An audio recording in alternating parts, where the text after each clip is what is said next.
하나님 말씀은 마가복음 14장 12절에서 26절까지의 말씀입니다. 마가복음 14장 12절에서 26절까지 말씀 우리 함께 읽도록 하겠습니다.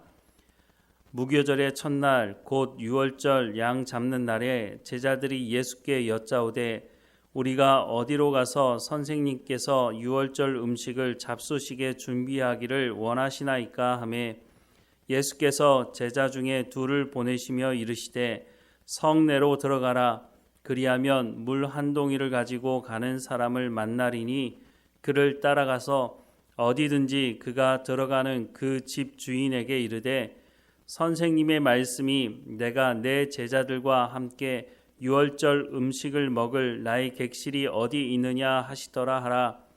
그리하면 자리를 펴고 준비한 큰 다락방을 보이리니 거기서 우리를 위하여 준비하라 하시니 제자들이 나가 성내로 들어가서 예수께서 하시던 말씀대로 만나 유월절 음식을 준비하니라. 저물매 그 12를 데리시고 가서 다 앉아 먹을 때에 예수께서 이르시되 내가 진실로 너희에게 이르노니 너희 중에 한 사람 곧 나와 함께 먹는 자가 나를 팔리라 하신대 그들이 근심하며 하나씩 나는 아니지요 하고 말하기 시작하니 그들에게 이르시되 12 중에 하나 곧 나와 함께 그릇에 손을 넣는 자니라. 인자는 자기에 대하여 기록된 대로 가거니와 인자를 파는 그 사람에게는 화가 있으리로다. 그 사람은 차라리 나지 아니하였더라면 자기에게 좋을 뻔하였느니라 하시니라. 그들이 먹을 때에 예수께서 떡을 가지사 축복하시고 떼어 제자들에게 주시며 이르시되 받으라 이것은 내 몸이니라 하시고 또 잔을 가지사 감사하기도 하시고 그들에게 주시니 다 이를 마시매 이르시되 이것은 많은 사람을 위하여 흘리는 나의 피 곧 언약의 피니라. 진실로 너희에게 이르노니 내가 포도나무에서 난 것을 하나님 나라에서 새 것으로 마시는 날까지 다시 마시지 아니하리라 하시니라. 이에 그들이 찬미하고 감난산으로 가니라. 아멘. 유월절을 앞두고 모든 상황이 급박하게 돌아가는 것처럼 보입니다. 예수님을 잡아 죽이려고 하는 사람들은 모여서 회의해서 어떻게 하면 예수님을 잡아 죽일까 모의를 하고 있고 예수님도 하나님의 뜻을 이루기 위해서 한 걸음 한 걸음 나아가시는 것을 볼 수 있습니다. 예수님께서 제자들에게 유월절을 준비할 수 있도록 두 제자를 보내십니다. 12절부터 16절 말씀을 다시 보면 무교절의 첫날 곧 유월절 양 잡는 날에 제자들이 예수께 여짜오되 우리가 어디로 가서 선생님께서 유월절 음식을 잡수시게 준비하시기를 원하시나이까 하매 예수께서 제자 중에 둘을 보내시며 이르시되 성내로 들어가라. 그리하면 물 한 동이를 가지고 가는 사람을 만나리니 그를 따라가서 어디든지 그가 들어가는 그 집 주인에게 이르되 선생님의 말씀이 내가 내 제자들과 함께 유월절 음식을 먹을 나의 객실이 어디 있느냐 하시더라 하라. 그리하면 자리를 펴고 준비한 큰 다락방을 보이리니 거기서 우리를 위하여 준비하라 하시니 제자들이 나가 성내로 들어가서 예수께서 말씀하시던 말씀대로 만나 유월절 음식을 준비하니라 라고 말씀합니다. 이 말씀만 그냥 보면 모든 게 우연히 이루어진 것처럼 보이지만 사실은 그렇지 않았을 것입니다. 평소에 예수님을 잘 알고 있던 사람에게 예수님께서 미리 말씀해 두신 것으로 보입니다. 왜냐하면 장소만 제공하는 것이 아니라 유월절 음식까지 준비되어 있는 걸 보면 예수님께서 미리 말씀해 두신 것으로 보입니다. 그리고 제자들 12명이 다 들어갈 수 있는 큰 다락방이 준비되었다고 말씀을 하고 있는데 당시에 이렇게 큰 다락방이라고 말하고 있지만 우리의 개념은 다락방이지만 그 사람들은 2층의 큰 홀이라고 말할 수 있는 겁니다. 그렇게 보면 아마 가난한 사람의 집은 아니었던 것으로 보입니다. 그래서 혹자는 마가의 어머니가 있던 그 집이 아닌가라고 추측을 하기도 하지만 어쨌든 오늘 본문에서는 그 이름을 밝히고 있지는 않습니다. 예수님께서 그 저녁 자리에서 좀 충격적인 말씀을 꺼내시는데요. 17절에서 21절 말씀해 보면 저물매 그 12를 데리시고 가서 다 앉아 먹을 때에 예수께서 이르시되 내가 진실로 너희에게 이르노니 너희 중에 한 사람 곧 나와 함께 먹는 자가 나를 팔리라 하신대 그들이 근심하며 하나씩 나는 아니지요 하고 말하기 시작하니 그들에게 이르시되 12 중에 하나 곧 나와 함께 그릇에 손을 넣는 자니라. 인자는 자기에 대하여 기록된 대로 가거니와 인자를 파는 그 사람에게는 화가 있으리로다. 그 사람은 차라리 나지 아니하였더라면 자기에게 좋을 뻔하였느니라 라고 말씀을 하고 있습니다. 너희 중에 나를 팔 자가 있다고 예수님 말씀하시자 제자들이 하나씩 나는 아니지요 라고 대답을 했다고 말합니다. 그렇게 보면 가룟 유다도 그 사람 중에 한 사람이 아니었을까 하는 생각을 합니다. 모든 제자들이 나는 아니지요 라고 말할 때에 예수님께서 너희 중에 한 사람이 나를 팔 것이라고 하는 것을 다시 한번 언급하시는 것을 봅니다. 물론 가룟 유다는 돈을 받고 예수님을 팔았지만 모든 제자들이 다 비슷한 모습이었습니다. 왜냐하면 모든 제자들이 다 자기의 이익과 탐욕을 쫓아서 예수님을 이 자리까지 쫓아왔기 때문인 것입니다. 예수님께서 이 말씀을 꺼내시는 것은 가룟 유다에게 뿐만 아니라 모든 제자들에게 회개할 기회를 제공하시는 것입니다. 베드로도 예수님을 3번 부인하지 않습니까? 그런데 베드로가 회개하고 주께 돌아오는 것이었습니다. 그런데 가룟 유다는 물론 뉘우침을 가지긴 했지만 잘못된 결정을 내렸죠. 하나님의 구원은 하나님의 관점에서 말씀하는 그 말씀을 들어야 하는 것이지 자기의 생각에 내가 잘못했구나 깨닫는 것도 중요하지만 하나님의 방법대로 회개하고 돌이켜서 하나님께 돌아가야 하는데 가룟 유다는 그렇게 하지 않고 자기 스스로 이 문제를 해결하려고 해서 엉뚱한 결과를 맞이하게 됐다는 것입니다.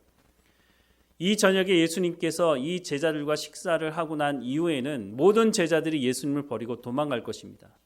그럼에도 불구하고 예수님 끝까지 이들을 사랑하셨다고 말씀하고 이 저녁에 함께 식사를 나누시면서 성찬을 제정해 주시는데 22절부터 25절 말씀해 보면 그들이 먹을 때에 예수께서 떡을 가지사 축복하시고 떼어 제자들에게 주시며 이르시되 받으라 이것은 내 몸이니라 하시고 또 잔을 가지사 감사기도 하시고 그들에게 주시니 다 이를 마시매 이르시되 이것은 많은 사람을 위하여 흘리는 나의 피 곧 언약의 피니라. 진실로 너희에게 이르노니 내가 포도나무에서 난 것을 하나님 나라에서 새 것으로 마시는 날까지 다시 마시지 아니하리라 라고 말씀하고 있습니다. 예수님께서 첫 번째는 떡을 찢으시고 받아 먹으라 라고 말씀합니다. 이것은 예수님의 몸이 찢기신 예수님의 죽음에 함께 우리가 동참하는 것을 의미하는 것입니다. 또 잔을 가지시고 감사기도 하시며 이것은 많은 사람을 위하여 흘리는 나의 피 곧 언약의 피라 라고 말씀을 하시는 것은 우리를 죄의 권세로부터 구원해서 하나님의 자녀로 삼으시겠다고 하는 하나님의 언약의 성취를 의미하는 것입니다. 이 말씀은 예레미야 31장 31절에서 34절 말씀을 반영한 것인데요. 여호와의 말씀이니라 보라 날이 이르리니 내가 이스라엘 집과 유다 집에 새 언약을 맺으리라. 이 언약은 내가 그들의 조상들의 손을 잡고 애굽 땅에서 인도하여 내던 날에 맺은 것과 같지 아니할 것은 내가 그들의 남편이 되었어도 그들이 내 언약을 깨뜨렸음이라. 여호와의 말씀이니라. 그러나 그 날 후에 내가 이스라엘 집과 맺은 언약은 이러하니 곧 내가 나의 법을 그들의 속에 두며 그들의 마음에 기록하여 나는 그들의 하나님이 되고 그들은 내 백성이 될 것이라. 여호와의 말씀이니라.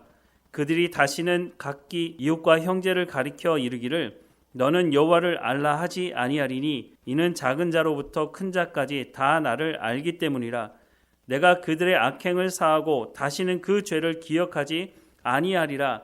여호와의 말씀이니라 라고 말씀하신 이 말씀의 기반을 가지고 우리 가운데 새 언약의 말씀을 해 주신 것입니다. 예수님이 다시 오는 그날까지 이 성찬을 기념하라고 말씀하십니다.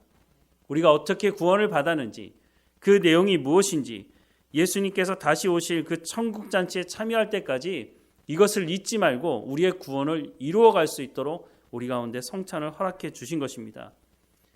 보통 많은 사람들이 종료주일에 성찬을 거행합니다. 왜냐하면 예수님께서 십자가에 못 박혀 죽으시기 전에 이 성찬을 행했기 때문에 그것을 기억하는 것도 중요하다고 생각하지만 성찬의 또 다른 중요한 의미는 바로 예수님의 부활과 재림에 있다는 것입니다. 예수님이 오시는 그날까지 이것을 기억하라고 말씀하셨으니 그 부활, 그 재림의 때를 우리가 기억하면서 이 성찬을 행하며 또한 구원을 이루어가는 삶을 살아가야 하리라고 생각이 듭니다. 우리가 성찬에 참여할 때마다 예수님께서 왜 이 성찬을 지정하셨고 우리 가운데 이것을 기념하라고 말씀하셨는지를 마음에 새기며 또한 이 저녁에 예수님께서 끝까지 제자들을 사랑하시고 또 회개할 기회를 주시고 말씀하셨던 이 말씀을 우리의 마음에 새기면서 우리가 날마다 하나님과 동행하며 예수님 다시 오실 그 재림을 기다리는 우리의 삶이 되기를 주님의 이름으로 축원합니다. 기도하겠습니다.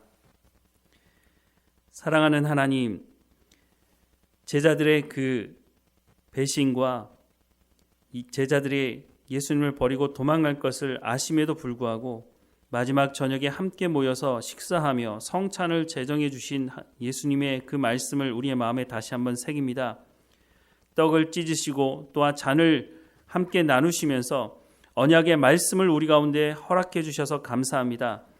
우리가 다시 오실 그 예수 그리스도를 기억하게 하시고 우리가 살아가야 될 우리의 삶의 현장에서 예수님께서 베풀어 주신 이 사랑을, 이 구원을 마음에 깊이 새기게 하셔서 구원을 온전히 이루어가는 삶을 살아갈 수 있도록 은혜를 베풀어 주옵소서. 하나님께서 우리 가운데 새 언약을 허락해 주셨으니 이 새 언약대로 하나님의 말씀을 온전히 믿고 순종하며 성령의 충만함으로 성령의 열매를 맺어가는 우리의 삶이 될 수 있도록, 그래서 주님 다시 오셨을 때에 착하고 충성된 종이라고 말씀하는 그 말씀을 들을 수 있도록 오늘도 성령의 충만함으로 우리의 삶을 지키시고 인도해 주시며 하나님의 말씀의 열매를 맺어가는 삶의 현장이 될 수 있도록 인도해 주옵소서. 몸이 연약한 성도들 한 사람 한 사람마다 지키시고 강건하여지게 하셔서 이 성찬을 마음에 깊이 새기며 하나님의 구원을 이루어가는 삶이 될 수 있도록 하나님 인도해 주옵소서. 우리의 자녀들 어느 곳에 있든지 지키시고 하나님 만나주시고 말씀해 주시고 이 새 언약의 백성으로 살아갈 수 있도록 날마다 하나님 지키시고 인도해 주옵소서.